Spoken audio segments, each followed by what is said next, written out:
Hi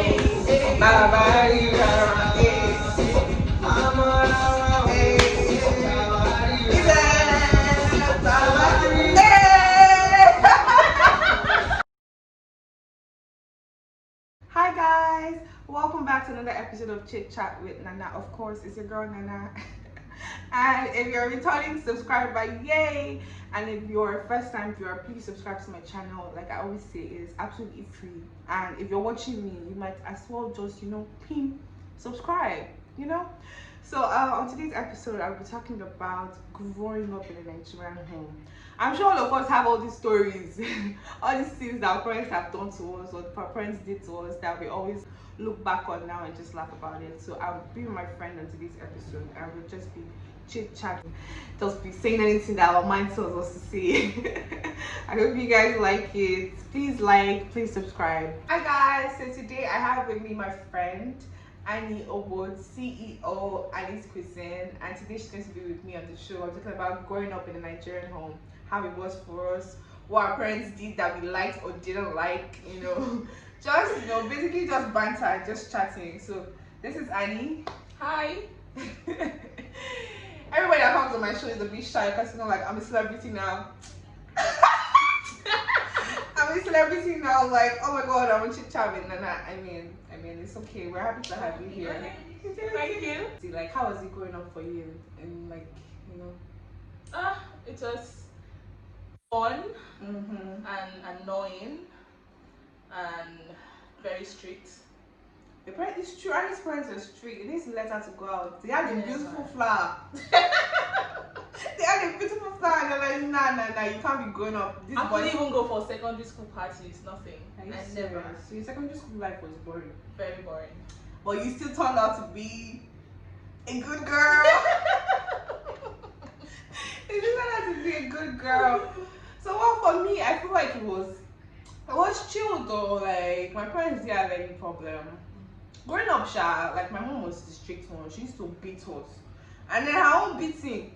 It's not like you do something bad in school, they call her, and then you go home. She will f you up in front of your friends. If you're feeling like a bad day in school, oh my god, she would come and she would embarrass you. So she was the strict one. My dad was chill. He really didn't care. He just was the happy child. Anything goes. It was just always chilled and all of that. So it was like she was strict when I was growing up, like in primary school. But from secondary school, she started to get tired. So it was a bit more relaxed. Mine was worse though. Are you serious? Secondary school was the worst of it all. Are you serious? Very Yeah. But last year, can we just agree that when parents are like, don't go here, don't do this, don't do that, if child that wants to spoil will still spoil. Yeah. Do you understand? That's one thing that's like our parents do realize. Yeah. If you like lock up your child, rap on 0 star, walk out somewhere, she will still spoil. So like there was really no need for all of that if you ask me. So what are 2 things that your parents did back then that when you look back at it now, they do not really make sense like that? You're like, you don't see the point to it. Okay, let's say me and my younger sister, when we are fighting or when we're having an issue, my mother will always come and say, oh no, you're the one, you're the elder sister, you just have to let her do what she wants to do. She always make my sister feel like she was the queen of the house and I was the evil one in the house and that I cannot do anything wrong. I should always support my sister and just be the elder sister and take all and just move on with my life as a big sister. So That's one. that was not necessary.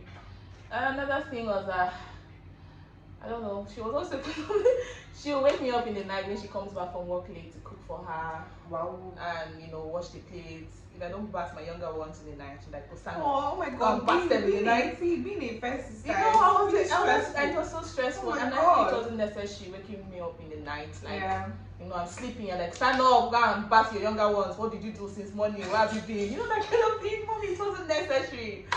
So that was that.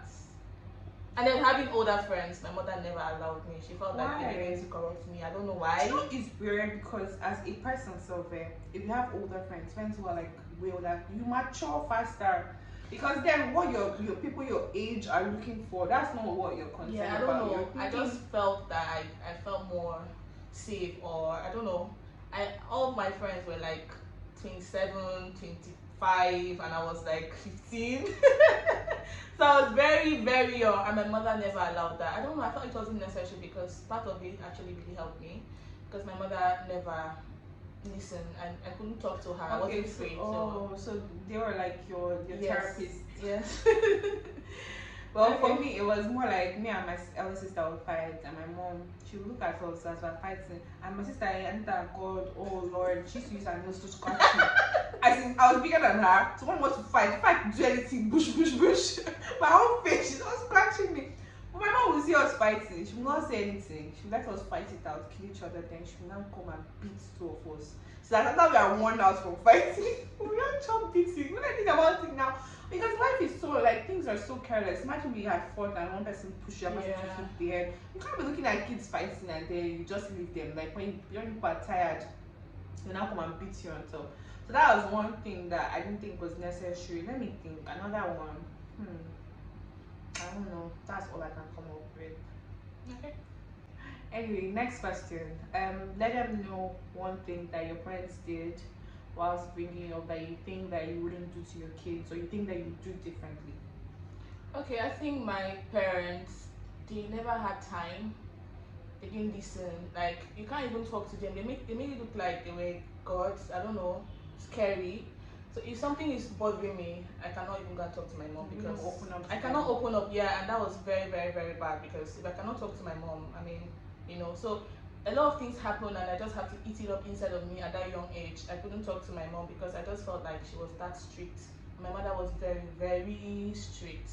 Okay. So I will not even do that. I will be so free with my children that they can tell me anything that's going on with them. So that was one thing my mom did that I didn't like. For me, one thing I see my parents did that I would do differently is, you know how as kids everybody has different things that they like. I remember telling my mom I want to be an actress. That was before, just when I was about to do jam. She says, "You want to be an actress? You'd have told me that you want to be useless." He said, "You'd have told me all this on my paying school fees in an expensive school, and I was starting to federal girls." I'm like, ah. So it's like, you get, I feel like for our parents, they were more like, I think rigid is the word. Yeah, very rigid. They felt like you have to be either a lawyer, a doctor, dentist, all these, you know, big names. And it's more like, for me as a parent, I feel like I'd study my children more. If my child shows interest in drawing at age 2, I'm going to get you Picasso. I raise him up from the dead to teach you how to draw, to like better your talent. Because now look at it, this is why we have so many doctors, so many nurses, doctors that are actresses, doctors that are selling shoes, that are selling online. Shoes. So you start like you go to school. Like me, I went to school. I'm a lawyer. I did for what, 5-7 years. And at the end of the day, I'm on chit chat with Nana. At the end of the day, that's awesome. Yeah, at the end of the day, like, you know, you're doing something entirely different from what you love doing. So I felt like my parents could have, you know, at least tried to be like, oh, I've seen that sometimes. My mother knew stuff that I did not like book. Because I remember when I was about graduating uni, she was like, please try. I know you don't like to read my darling book. Just try, okay? Just try. And at the end of the day, you just notice that there are other things that you're really more passionate about. So as a parent, I just try my best to make sure that I'm making my child reach their full potential. In this world now that we're in, it's not about, you know, what did you study? Yeah. It's about what do you love doing? Yeah. Because people are making money from what they love doing. So I'm just going to encourage my children to do that. So I think that's the only thing that my parents did. That because I have so many things that I like to do. I like to draw. I like to talk. Yeah. You know, so I feel like there are many other things that they would have pushed my interest towards, like things that aligned with me, not what they thought was better for me. Yeah. You know, and then another thing I'll talk about today is growing up in a Nigerian home. I'm sure everybody heard that. What will people say? Yeah. So what will people say? What will people say? Do you know how many things that you would have done that your parents didn't let you do because of what people say? Starting from age what? Even as I am, do you know, my brother was telling me, Sunita, I'm so sorry for you guys. You are 25, but it's as if mommy still has a hold on you. Because remember that thing that I told you I got, and I was supposed to go for my mother said, no. What will people say? Save me, save my career. Don't embarrass me. Like, what the? You know, it's one thing that parents don't understand. you know, is that it's as you have kids, if you're telling your child don't do A, don't do B, let it be because if they do it, it's going to harm them. If they do it, it's going to do something negative to their life.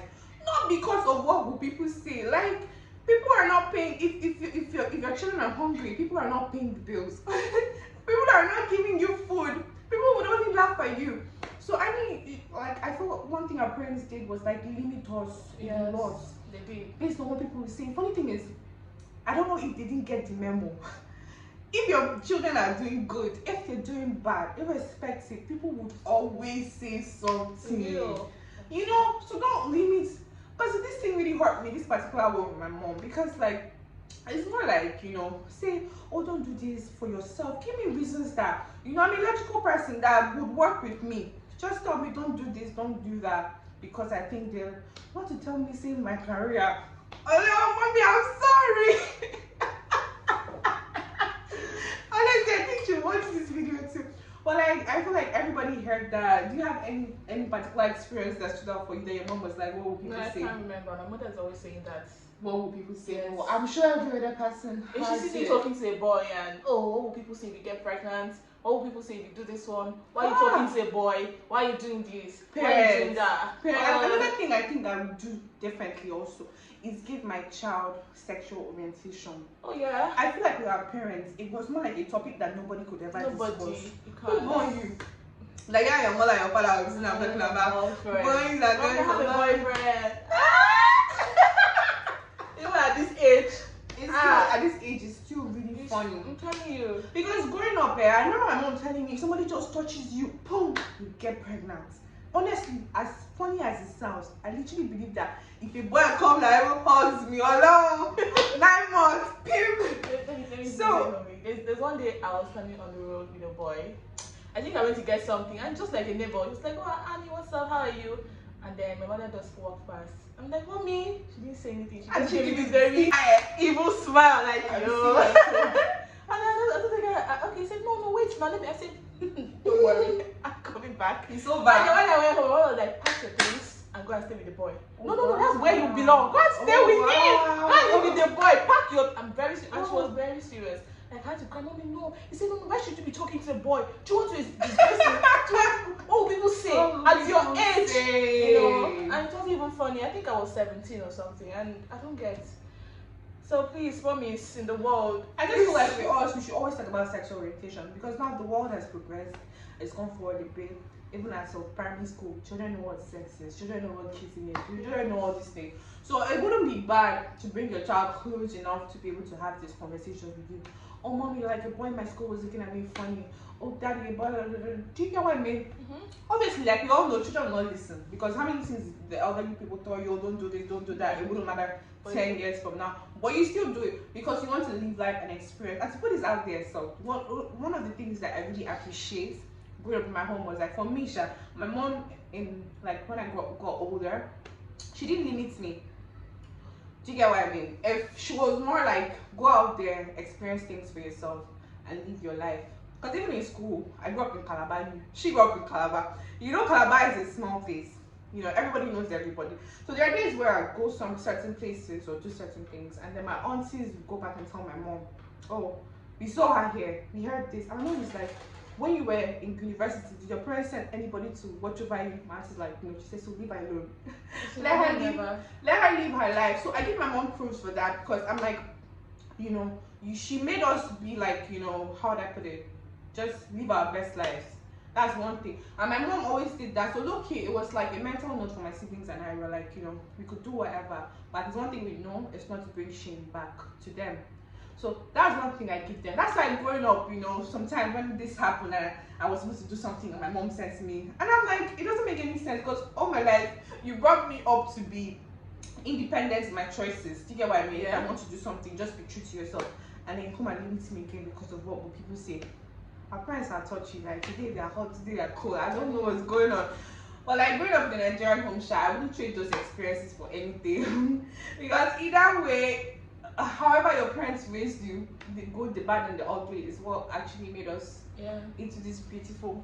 Time's up. There we are, and we owe it all to them, but we're so grateful to them. So yeah, basically that's all it is. I think that's all it is. Yeah. And then I was thinking we'd do pet peeves and we'd do games, but there's really no time because all of you don't really watch lengthy videos. But I think we could still do pet peeves. Do you have any pet peeves? I'm not sure I do. I think you do. I have Annie, lots. close the door. Open the door. Oh, Annie, don't do that. Annie, please. I have so many pet Annie, please. Shut up! Yeah. No, but I think I have pet peeves. One would be I hate when people open the door shut. It's like, did you grow up in places that don't have doors? Like that all the time. Like that's one.